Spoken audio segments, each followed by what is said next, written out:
Welcome to my YouTube channel. If you have not yet subscribed, please do subscribe. Meanwhile, I'm still introducing you to this video. So in this video, guys, I will be guiding you, or I will be referring you to certain pages which you could use to answer ADL 2601 assignment 1 under semester 1 2023. So guys, before you answer this assignment, you have to go through your case study or your scenario, and you need to understand it. You have to read it many times so that you may understand who's who and who did what to who, and who has the power and who does not have too much power.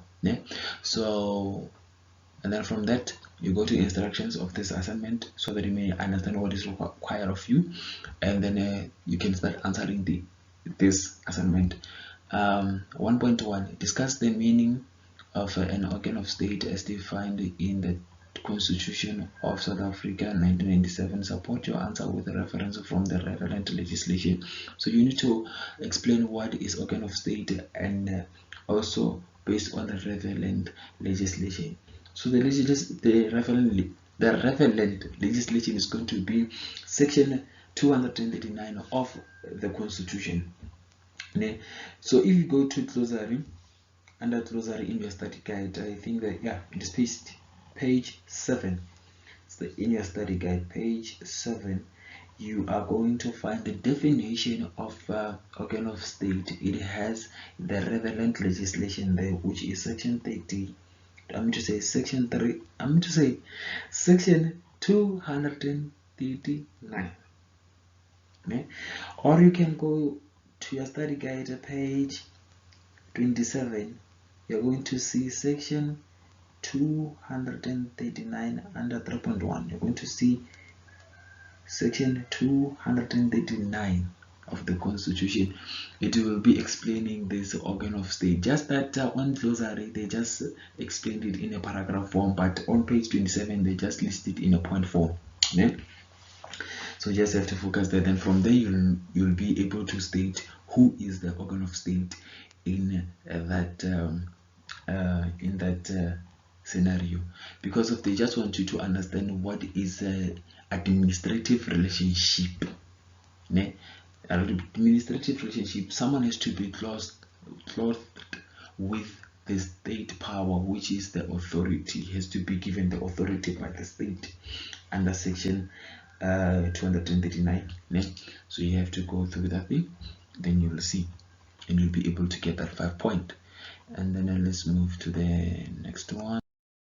1.2, consider the above facts, list the requirement of list the requirements for just administrative action. So for this one, if you go to page 88 in your study guide, you're gonna see section 33 is going to help you with the requirements for just administrative action. Then you'll get 6 points. 1.3, kindly advise on what authoritative sources of law from an administrative law perspective could label law what rely on in support of its case if the company aims to challenge the decision of what manager. So for this one, if you go to 4.2 under page 37, you're going to see those points. Those are authoritative sources of law. Then we move to 1.4. Assume that no reason were given by procurement manager to level construction or cancellation.